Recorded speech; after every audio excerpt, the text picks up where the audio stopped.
Bonjour Julien Damon. Bonjour. Merci d'être en direct sur le plateau de Point de Vue. Vous êtes un spécialiste de la protection sociale. Vous êtes enseignant à l'École des Ponts et à Sciences Po. Vous êtes également conseiller scientifique de l'École nationale de la sécurité sociale.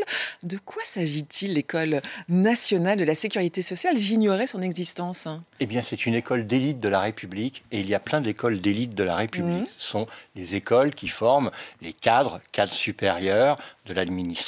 C'est l'ENA de la sécurité sociale. C'est l'ENA de la sécurité sociale, comme il y a une ENA pour les magistrats, une ENA pour les commissaires de police, une ENA pour les officiers de gendarmerie. Bon, toutes ces écoles ont fonction de former les cadres et cadres supérieurs des différents grands services publics.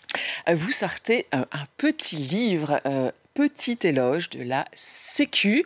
Pourquoi vous appelez cette dame de 80 ans la Sécu? C'est parce que on a ce lien presque quotidien, enfin quasiment quotidien avec elle, c'est ça? Oui, alors c'est pas moi, c'est ma sœur qui l'appelle la Sécu. C'est un diminutif que les Français emploient depuis les années 80 et pas depuis 1945, qui est plutôt affectueux, même s'il peut être teinté de critique, et qui correspond d'ailleurs à une partie de la sécurité sociale, qu'est leur assurance maladie. Parce que effectivement, la sécurité sociale, c'est plus que l'assurance maladie. C'est parfois complexe à comprendre. C'est la sécurité sociale, c'est 5 piliers en fait. C'est ça. 5 branches, dit-on. 5 branches. Alors, dans les discussions de café, les discussions familiales, quand on dit Sécu, on pense à l'assurance maladie, on pense à notre carte de sécurité sociale, on pense à notre numéro de sécurité sociale et on pense à nos soins de santé. Bien. En 1945, ce qui est établi, c'est un système pour 4 grands risques que sont la santé et la vieillesse aussi, les retraites, c'est de la sécurité sociale, la politique familiale et les accidents du travail. Et depuis quelques années, on a ajouté un 5e pilier, vous disiez, on dit une 5e branche qui concerne l'autonomie des personnes âgées et des personnes handicapées. C'est un anniversaire dans un contexte, nul ne l'ignore, budgétaire très compliqué.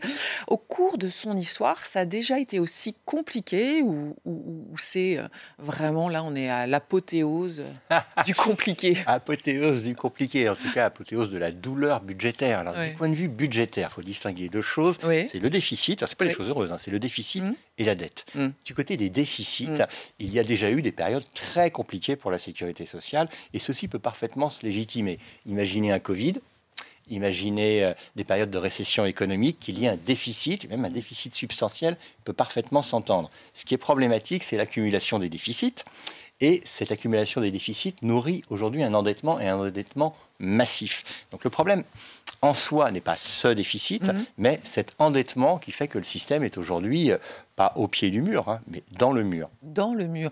C'est le fameux trou de la Sécu, qui est aussi une autre expression familière. Ah oui, expression familière qui est plus ancienne même que le diminutif affectif de Sécu, c'est-à-dire que le premier à l'employer à la télévision, vous voyez, c'est Georges Pompidou. En 1967, il va parler de ce solde très déséquilibré entre les recettes et les dépenses. Il va parler du trou de la sécurité sociale. Encore une fois, le trou de la Sécu, annuellement, si une année donnée, il y a un trou, c'est pas grave si ce trou n'est pas remplacé par le sapeur Camembert qui vient faire un autre trou. Et si chaque année, on s'en sort sans avoir un trou trop large, et si on a des années... de nombreuses années à solde positif, c'est valable. Ce qui est embarrassant aujourd'hui, c'est l'endettement. C'est-à-dire qu'on finance nos déficits. Oui, on finance nos déficits et on finance nos soins de santé, on finance nos retraites, non pas nous-mêmes, non pas nos enfants, mais par nos petits-enfants, voire pour les plus âgés, leurs arrière-petits-enfants. C'est ça qui est problématique. Là, c'est un déficit qui se monte à 17,5 milliards, c'est bien ça? Oui, mais on peut se faire encore davantage peur d'ailleurs. Le 17,5 milliards, ce serait pour 2025 le solde de l'assurance maladie. Donc l'assurance maladie, la Sécu au sens restreint, au sens familier. Si on prend l'ensemble de la Sécu, notamment avec les retraites, on serait à plus de 20 milliards d'euros de déficit, oui. Alors en ce moment, c'est l'examen du projet de loi de financement de la sécurité sociale, le PLFSS. Ça a démarré ce lundi. Beaucoup de sujets sur la table. Vous êtes attentif en tant que spécialiste à quoi exactement là, pendant ces discussions? Je suis attentif à toute proposition. Alors, Il faut dire ce que c'est que le PLFSS ou le LFSS. On a un projet de loi de financement de la sécurité sociale qui va donner, lorsqu'il sera voté, une loi de financement de la sécurité sociale.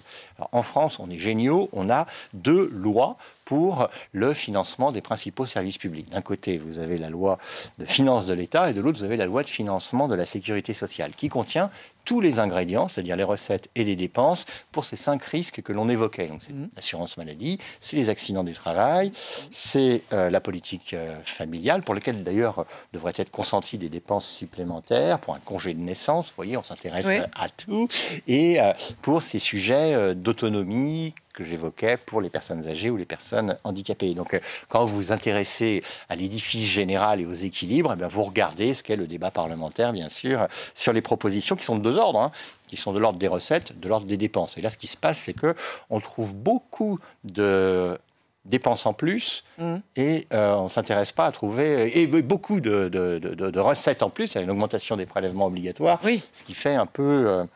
chouiner dans les chaumières. Les réformes les plus urgentes pour vous à mener, ce seraient lesquelles, s'il y en avait, disons, simplement 2, par exemple? Soyons... Alors, je crois que, d'abord, il faut avoir à l'esprit les grandes masses. Je ne vais pas donner de chiffres parce qu'on s'embête. Mais les dépenses de protection sociale, la moitié d'entre elles sont des retraites. Si on ne touche pas aux retraites... C'est la moitié. Oui, les retraites, c'est la moitié des dépenses sociales, c'est le quart des dépenses publiques, donc c'est vraiment le gros morceau. Donc, si j'avais la baguette magique, voilà, paf, je prends le micro, je dis que c'est une baguette magique. Alors, et qu'est-ce que je dis? Eh bien, indexation immédiate de notre système de retraite et de l'âge de départ à la retraite sur l'espérance de vie. Voilà.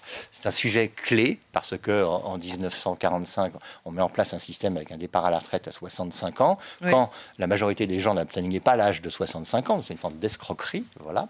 Maintenant, on a gagné en 20 ans, en 8 décennies, grâce à la sécurité sociale d'ailleurs, une vingtaine d'années d'espérance de vie, et on se bagarre pour un âge de départ à la retraite qui est inférieur à 65 ans. Donc on marche sur la tête au regard des grands équilibres arithmétiques basiques de notre système. Deuxième thème, vous avez le sujet de l'assurance maladie. L'assurance maladie, les dépenses de santé, c'est le tiers des dépenses de protection sociale. Vous voyez, quand on a dit retraite et assurance maladie, on a plus de 80% des dépenses de protection sociale. Donc s'il faut agir, c'est aussi sur cette assurance maladie. Là, je pense qu'il peut être légitime qu'il y ait de la recette supplémentaire, donc augmentation de la CSG. Qu'est-ce que la CSG? C'est la contribution sociale généralisée. Alors les gens n'y connaissent pas grand-chose, voient à peu près ce que on l'a tous les mois sur notre... On l'a tous les mois, et puis mieux que ça. Paye, hein. Oui, on l'a tous les mois, on a une ligne avec marqué CSG, on ne sait pas trop ce que c'est, mais plus simplement, vous travaillez 1 mois sur 10, puisqu'elle est environ à 10%, pour financer cette CSG qui vient financer, entre autres choses, votre assurance maladie. Mais au regard des déficits, il faut voir qu'il faut faire des efforts de réduction des dépenses, de réduction intelligente, et il y a aussi des efforts à consentir du côté des prélèvements. Donc si j'avais à faire quelque chose qui ne plaît pas au lecteur du Figaro, c'est augmenter la CSG. Mais on peut aussi faire des efforts du côté des dépenses, cette fois-ci, et pas seulement augmenter les recettes, pour rationaliser un système qui l'appelle. Quelque chose qui ne plaît pas forcément aussi du côté des médecins libéraux. Je pense qu'on devrait passer, encore une fois avec une baguette magique, d'une rémunération non pas à l'acte, d'un financement non pas à l'acte des hôpitaux ou des médecins libéraux, mais au forfait. C'est-à-dire que... Alors, c'est-à-dire comment ça fonctionne? Comment ça fonctionne? Un forfait, vous êtes sur l'année un patient qui a telle ou telle caractéristique, et vous pouvez aller voir votre médecin, pas à l'infini, plusieurs fois, il va vous suivre, il ne va pas simplement vous facturer, ou vous faire facturer par la sécurité sociale à chaque visite, mais il a un forfait financé pour l'année pour traiter l'ensemble de vos problèmes de santé, du point de vue préventif comme du point de vue curatif. Vous n'allez pas vous faire des amis du côté des médecins? Bon, c'est pas certain. Une certaine partie d'entre eux sont tout à fait favorables à ce type d'évolution. Une partie d'entre eux est favorable à ce genre? Mais d'abord, les médecins libéraux, ou plutôt les médecins généralistes, la plupart d'entre eux aujourd'hui, la majorité d'entre eux sont salariés. Ils sont soit salariés de plein exercice, soit à la fois libéraux dans leur exercice et avec... à côté de cela, une activité salariée. C'est une grande transformation par rapport à l'histoire de l'exercice libéral de la médecine en France. L'un des principes, des grands principes de la sécurité sociale, on est bien d'accord, ça repose sur un modèle de solidarité nationale. Oui. On voit de plus en plus émerger là, dans le débat public comme une guerre des générations entre... boomers, entre guillemets, contre jeunes actifs. Qu'est-ce que vous en pensez, vous? Ça vous inquiète un peu, Alors, Cette c'est vrai guerre que des quand on dit... générations, ce conflit. Ah oui, on dit conflit intergénérationnel, c'est plus pompeux, mais c'est guerre des générations. Ouais. Quand on est encore une fois dans une discussion de famille, bon, en réalité, il y a eu de tout temps des bagarres entre les vieux et les jeunes, entre les Oui. parents et les Oui. enfants. Donc, s'il y a guerre des générations, c'est dans les comptes sociaux. Oui. Quand vous avez 80% des dépenses, c'est-à-dire la moitié des dépenses sociales qui sont des retraites et le tiers des dépenses sociales qui sont de l'assurance maladie, et l'assurance maladie, elle vient surtout couvrir les besoins de ceux qui en ont le plus besoin, et ce sont les plus âgés. Donc vous avez, allez, un peu plus des 3/4 des dépenses de protection sociale qui vont vers les plus âgés. Et le système est fait pour cela. C'est problématique en termes de génération, car ça n'a jamais été le cas auparavant. Bon, après, il y a ce grand sujet. Vous parliez des leviers magiques, ou c'est moi qui emploie l'expression baguette magique. Oui. Le grand sujet, c'est l'âge de départ à la retraite. On ne peut pas continuer à imaginer fonctionner avec des congés payés de très long terme pour les personnes qui ont cessé leur activité professionnelle. Donc, il faut des efforts, il faut travailler davantage quand on est plus vieux, et il faut travailler aussi davantage quand on est plus jeune. Oui, alors, vous pouvez travailler plus d'heures, puisqu'on a plus sur une d'espérance journée, de vie. mais le truc, c'est hyper simple. C'est mathématique, basiquement mathématique. Répétons, c'est vrai que quand on crée la Sécu en 45, on a une espérance de vie qui est... inférieure, notamment pour les classes ouvrières, les classes modestes, à l'âge de départ à la retraite, ce qui fait qu'à l'époque, les ouvriers cotisaient pour financer la retraite des cadres. Oui. Voilà.